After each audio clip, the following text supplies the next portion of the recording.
savez, les gens, ils parlent. Hein. Moi, je suis ténor contre. Je chante, mais pas sous la douche. J'aimerais bien chanter, mais c'est super stressant d'être à la rue. Depuis que je suis venu, je n'ai jamais trouvé un endroit où je peux me cacher 30 minutes, 40 minutes. On est constamment sur le qui-vive. Si tu n'as pas d'amis, rester seul, vraiment, ça agit psychologiquement sur le mental. Je suis une aventurière dans l'âme. Après, être aventurier, c'est compliqué quand même. On marche aussi, on marche beaucoup. Et parfois, on s'arrête pour se reposer un petit peu. Et on continue, et voilà, envie d'espérance. Donc du coup, je voyage léger. Chronique marginale, une émission originale réalisée par l'ALCA.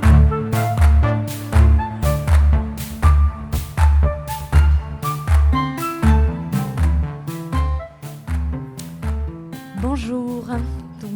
Nous sommes ravis de participer à ce plateau radiophonique à l'invitation de nos camarades de Radio Anthropocène.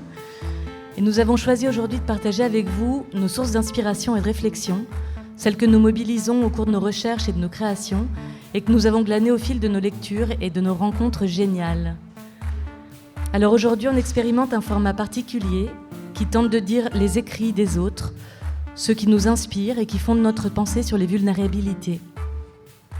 Tout en décrivant ce que l'on fait, nous, l'ALCA, un groupe de chercheurs et d'artistes qui s'attellent à penser la ville depuis ses marges, depuis ces endroits auxquels on ne prête aucune attention et desquels on ne prend pas soin.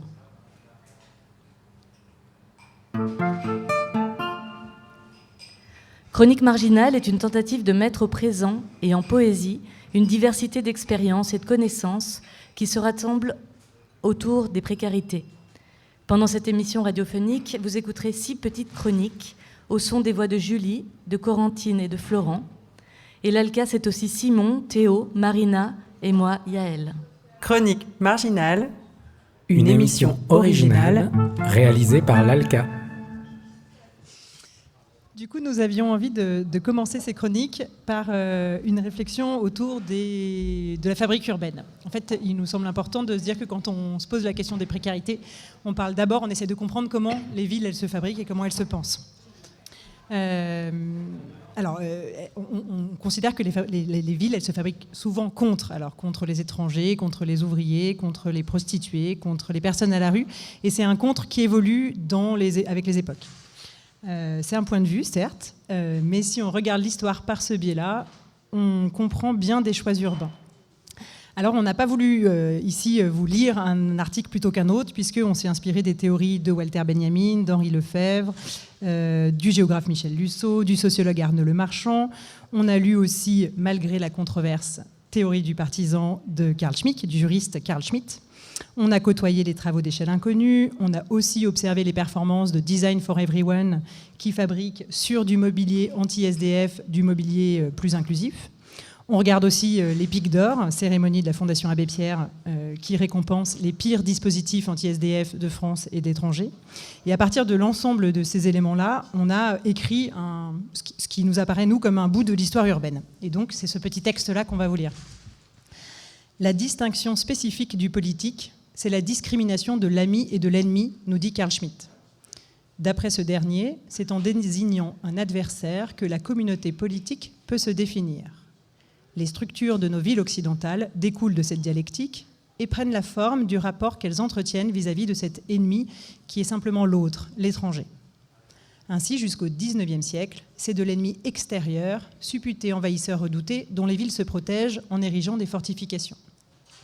Passé cette époque, celles-ci ne sont plus d'aucune utilité pour lutter contre les révoltes qui émanent des classes ouvrières, asservies par l'industrialisation au cœur même des villes, ou des populations colonisées. Les remparts extérieurs tombent alors au profit des élargissements de rues. Ces entailles dans la ville seront d'abord testées par Napoléon en 1830 pour mater les révoltes à l'intérieur de la Casbah d'Alger, puis à Paris 50 ans plus tard, sous la direction du baron Haussmann, pour mater les insurrections ouvrières. Il n'aura pas suffi au siècle et demi et au changement de concept urbain pour modifier la tonalité de la fabrique de nos villes. De l'ère du contrôle sous couvert d'hygiénisme, nous sommes passés à celle de la sécurisation. À partir de la fin du XXe siècle, les systèmes de surveillance, Vigipirate, vidéoprotection et d'empêchement, mobilier anti-SDF, dispositifs sonores antigènes, se sont déployés dans nos rues et plus largement dans les méthodes de production de l'urbain. C'est dans ce contexte de violence que la ville continue de se construire. L'objectif est de minimiser, voire gommer ou supprimer de ces espaces ce qui peut gêner, ce que l'on ne veut pas voir. Entre autres, le pauvre qui, sans abri, squatte sur un banc, qui Rome voudrait y construire une cabane, qui ouvrier y vit dans sa voiture, qui prostitué y travaille dans son camion, qui immigré voudrait s'y insérer. Voilà une brève histoire urbaine qu'on a écrite, fondement même de notre projet Hospitalité, que nous portons donc depuis 2016, et qui, lui, s'inscrit dans les marges de la ville, afin de porter les voix de celles et ceux qui, justement, en sont exclus. Donc la ville se construit contre, mais d'accord, on est d'accord, mais la ville s'invente aussi. Donc effectivement, nous, on va s'inspirer aussi de personnes et de livres, ressources, comme celle des villes invisibles d'Italo Calvino, qui nous a donné une impulsion aussi pour en inventer nous aussi. Italo Calvino nous fait voyager dans 55 villes, impossibles à situer sur une carte. Et ce sont des entités au sein d'un vaste empire qui sont traversées et racontées précisément par la figure d'un Marco Polo à son empereur Kublai Khan, dont il est l'ambassadeur. C'est un roman poétique sur des villes imaginées qui nous a fait voyager dans d'autres mondes. Et l'objectif, c'est d'inventer et de voir d'autres mondes. Et une nous a particulièrement fascinés, c'est celle d'Armille, que je vais vous partager. Si Armille est ce qu'elle est, parce que inachevée ou bien démantelée, s'il se trouve derrière un sortilège ou seulement un caprice, pour ma part, je l'ignore. Le fait est qu'elle n'a ni mur, ni plafond, ni plancher. Elle n'a rien qui la fasse ressembler à une ville, sinon les conduites d'eau qui montent verticalement là où devraient être les maisons et se ramifient là où devraient être les étages. Une forêt de tubes qui se termine en robinet, en douche, en siphon, en trop-plein. Contre le ciel resplendit un lavabo ou une baignoire ou d'autres faïences, comme des fruits tardifs demeurés dans les arbres. On dirait que les hydrauliciens ont fait leur travail et sont partis avant l'arrivée des maçons, ou encore que leurs installations indestructibles ont résisté à une catastrophe, tremblement de terre, invasion de termites. Abandonnée, avant ou après qu'elle eût été habitée, on ne peut dire d'Armille qu'elle est déserte. À toute heure, levant les yeux parmi les canalisations, il n'est pas rare de découvrir une jeune dame ou plusieurs, sveltes et de petite taille, qui lézardent dans les baignoires, qui s'inclinent sous les douches suspendues sur le vide, qui font leur ablution, ou qui s'essuient, ou qui se parfument, ou qui se peignent leurs longs cheveux devant un miroir. Au soleil brillent les filets d'eau qui éparpillent les douches, et les jets des robinets, les giclées d'eau, l'écume des éponges, les éclaboussures. L'explication à laquelle je suis arrivée est la suivante. Les cours d'eau canalisés dans les tuyauteries d'Armille, les nymphes et les naïades, sont demeurées maîtresses. Habituées qu'elles étaient de remonter les veines souterraines, il leur a été facile de pénétrer dans le nouveau règne aquatique, de s'échapper de ces sources multipliées, de trouver de nouveaux miroirs, de nouveaux jeux, de nouvelles façons de jouir de l'eau. Il se peut que leur invasion ait chassé les hommes comme un présent destiné à se concilier les bonnes grâces des nymphes offensées par notre mainmise sur l'eau. En tout cas, elles paraissent à présent contentes, les petites dames.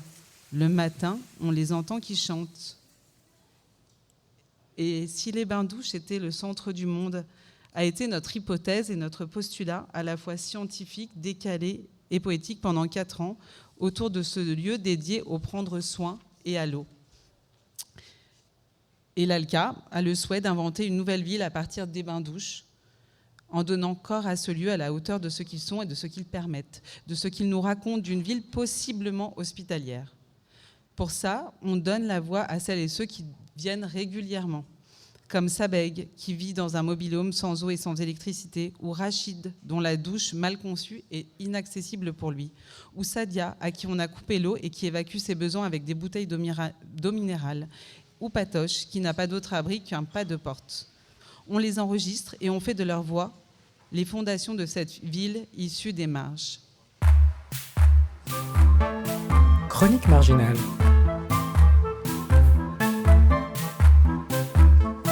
Qu'est-ce que c'est qu'un quartier? T'habites dans le quartier? T'es du quartier? T'as changé de quartier? T'es dans quel quartier? Ça a vraiment quelque chose d'amorphe, le quartier.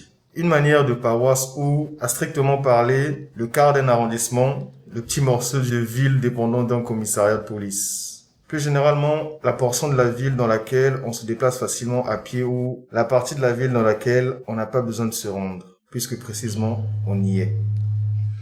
Cela semble aller de soi. Encore faut-il préciser que, pour la plupart des habitants d'une ville, cela a pour corollaire que le quartier est aussi une portion de la ville dans laquelle on ne travaille pas. On appelle son quartier le coin où l'on réside et pas le coin où on travaille. Et les lieux de résidence et les lieux de travail ne coïncident presque jamais. Cela aussi est une évidence, mais ses conséquences sont innombrables. La vie de quartier, c'est un bien gros mot. Alors effectivement, la vie de quartier, c'est un bien grand mot. Et c'est sur la voie de Dillon que nous commençons cette chronique numéro 3. En effet, dans nos questionnements sur la ville, plusieurs auteurs nous accompagnent régulièrement. Souvent, on décide de lire un texte avec les gens qu'on rencontre tout au long du travail, comme dans cet extrait d'Espèce d'espace de Georges Perec, lu par Dillon. Dillon, nous l'avons rencontré en novembre 2019, alors qu'il était demandeur d'asile. À 26 ans, il est obligé de fuir son pays. Il arrive en France, il a perdu tous ses repères, il n'a pas connaissance de la ville, du pays dans lequel il arrive, il n'a pas de connaissance non plus de ses droits, il est nouvel arrivant. Et c'est au cours de sa demande d'asile qu'on l'envoie, que le centre qui s'occupe de lui l'envoie au centre d'accueil des demandeurs d'asile de Forum Réfugiés à Villeurbanne. Il arrive donc à Villeurbanne, il ne connaît ni la ville, ni le quartier, il n'a pas d'amis, et il passe plusieurs jours sans parler. Et alors, on s'est posé la question, comme Dillon, lorsqu'on est catapulté quelque part, sans lien, sans connaissance, sans comprendre le lieu où on se situe, alors comment on arrive à se reconnecter au quartier, à la ville, parce que parfois même, cette structure urbaine, on ne la comprend pas. On vient d'ailleurs et ce n'est pas la même manière de faire. Donc avec Dillon, on s'est baladé, on a arpenté la ville, on a cherché ensemble à définir ce que pouvait être le quartier. Et on a lu du Georges Perec, donc. Et on a regardé donc en marchant ce qui pouvait faire les limites du quartier, comment ça pouvait se comprendre. On a bien vu que sur une carte, il y avait des traits qui délimitaient des parts de la ville de manière géographique, de manière administrative. Mais quand on marche, on ne les voit pas. Alors, on a fini vraiment par circonscrire ce quartier à la mesure de nos pas. On s'est questionné sur ce qui pouvait donc faire la limite. Est-ce que c'est les arrêts d'autobus, les stations de tram ou les bouches de métro ? Est-ce que c'est ça, les bords du quartier, finalement ? Et puis, qu'est-ce qu'on fait dans le quartier ? Finalement, est-ce que c'est, comme le dit Perec, cette question d'être piéton, des boutiques qu'on fréquente, des choses qu'on fait régulièrement, des habitudes qu'on développe ? Est-ce que c'est parce qu'on rencontre quelqu'un dans la rue qu'on ne connaît pas vraiment, mais qu'on reconnaît d'un signe de tête, d'un salut ? Et finalement, c'est aussi là où on a des habitudes, sur certaines places, des endroits où on rencontre d'autres personnes. Et donc, contrairement à ce qu'a pu écrire Georges Perec sur le quartier, qui était l'endroit où on réside, si on considère le quartier par cette compréhension du fait qu'on y a des habitudes, qu'on y fait des choses de manière habituelle, on n'a plus le besoin d'avoir cette résidence ou ce domicile fiscal. Et quand on n'a pas de logement, quand on n'a pas d'adresse fixe, la ville prend alors une autre forme. Elle devient archipel, dans lequel des îles quartiers sont multiples, des lieux repères, parfois mouvants, qui existent en fonction de ce qu'on y vit. Chronique marginale.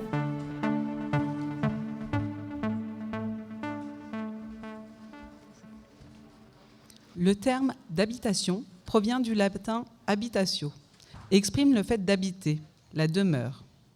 Le mot habitué a longtemps signifié habillé, comme son étymologie latine le laisse entendre. Mais habituari veut aussi dire avoir telle manière d'être. Et celle-ci dépend pour beaucoup des vêtements. Du reste, en français, le mot habit va être synonyme de maintien, de tenue, au sens de tenir sa place, son rang. Le verbe habiter est emprunté au latin habitare, avoir souvent, comme le précise son dérivé l'habitudo, qui donne en français habitude. Mais ce verbe veut aussi dire demeurer. L'action de demeurer est équivalente à celle de rester ou de séjourner, comme l'atteste l'adage médiéval « il y a péril en la demeure », qui en français contemporain peut être traduit par « il y a un danger à rester dans la même situation ». Quant aux mots habitant et habitante, ils ne remplacent habiteur et habiteuse que très progressivement. Le dictionnaire de l'Académie française, dans son édition de 1842, les accueille encore.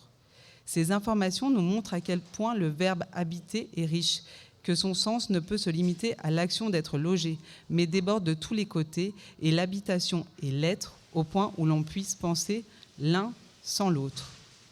Donc l'ALCA se saisit pleinement de ce travail lexical qu'a mené Thierry Pacaud, qui est philosophe de l'urbain, et en effet, à travers ces termes habiteur et habiteuse, nous semblent aujourd'hui vraiment plus appropriés pour parler des personnes qui ont des habitudes quelque part, et surtout pour celles qui fondent ces habitudes dans leur mobilité, dans les lieux de repos et de répit que ceux-ci trouvent dans l'espace public.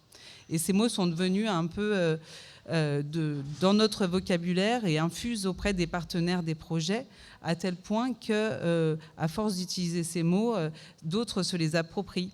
C'est le cas de la ville de Villeurbanne qui les préfère désormais au terme d'habitants et habitantes. Donc aujourd'hui, cela nous paraît encore plus avoir de sens lorsqu'on sait que la ville compte désormais 1700 personnes domiciliées au CCAS, d'utiliser ces termes.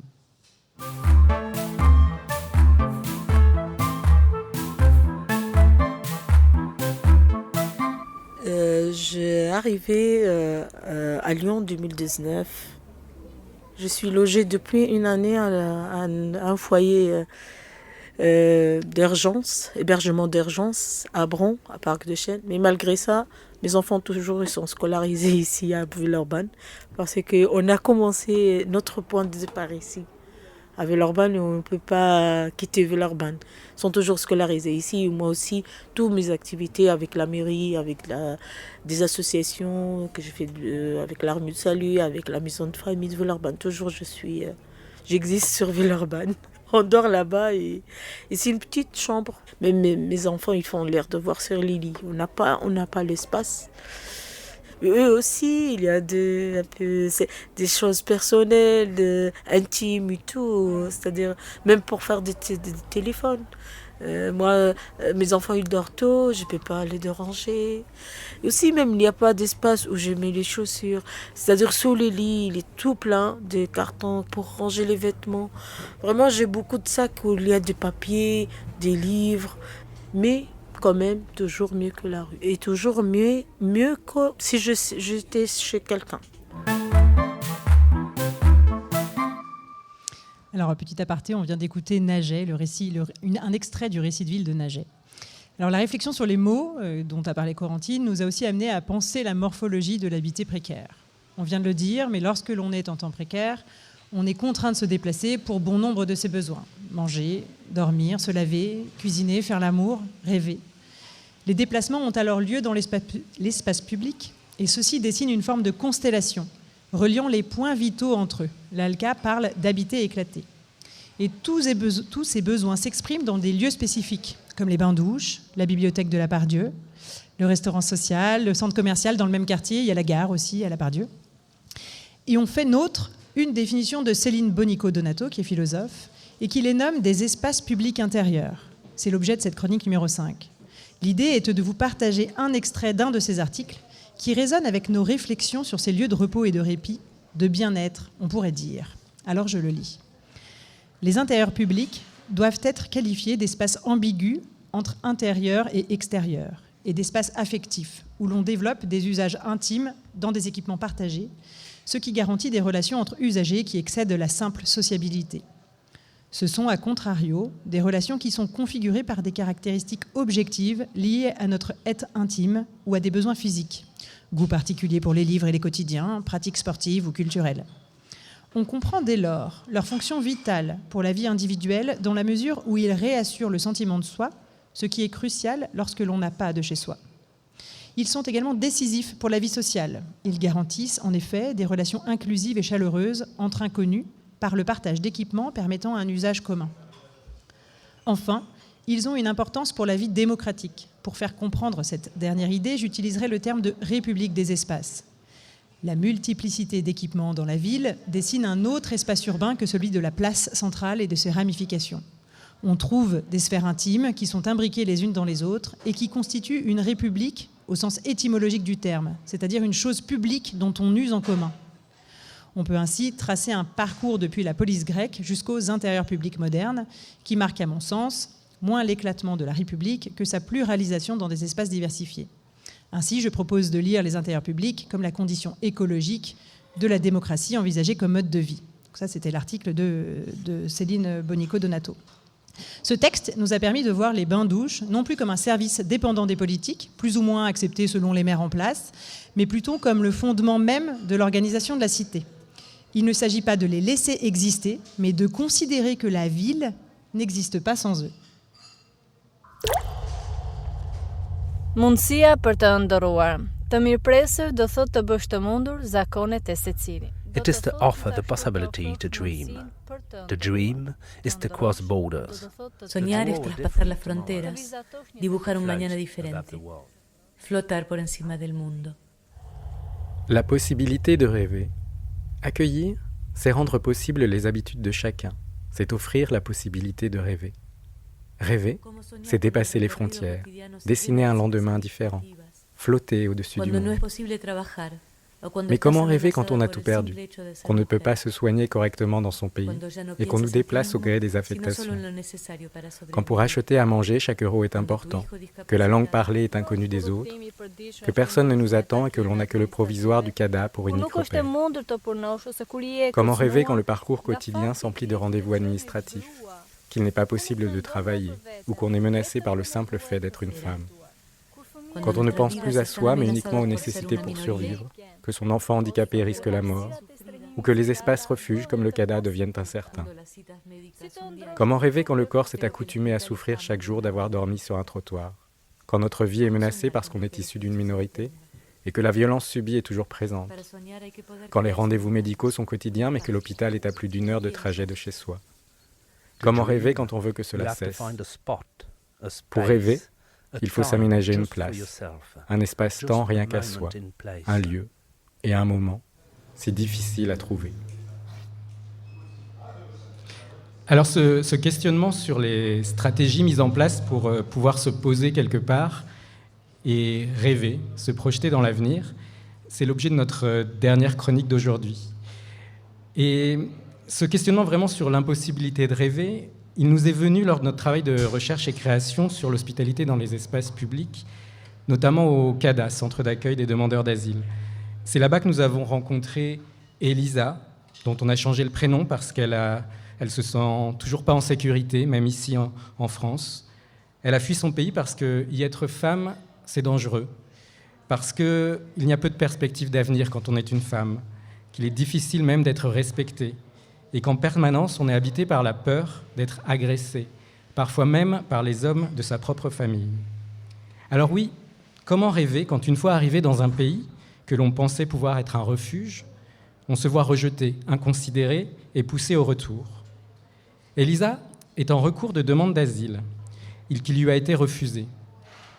Et dans cette impasse de son futur, elle a lu les mots que nous avions posés sur comment se projeter dans l'avenir. Et comment se projeter dans l'avenir quand on est dans une impasse, quand on est dans l'attente permanente, quand on est bloqué par l'administration, quand on est bloqué dans tout ce qu'on doit faire au quotidien. Et dans cette impossibilité de rêver, de se projeter, on l'a aussi reconnu dans d'autres endroits, avec les personnes en temps précaire qu'on a pu rencontrer au bain-douche, à la bibliothèque, à l'archipel, un lieu pour lutter contre la précarité alimentaire. Et de toutes ces rencontres et ces réflexions, cela nous a mené à formuler une nouvelle hypothèse que nous avons pu écrire sur les murs de Villeurbanne. Et cette hypothèse, c'était « Et si faire hospitalité, c'était offrir la possibilité de rêver pour les personnes en temps précaire ».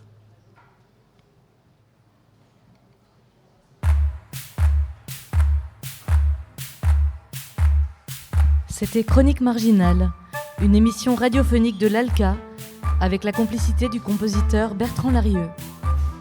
Une émission pour parler de la ville depuis ses marges. Nous cédons maintenant la place à Planète Zouz avec Radio Béguin.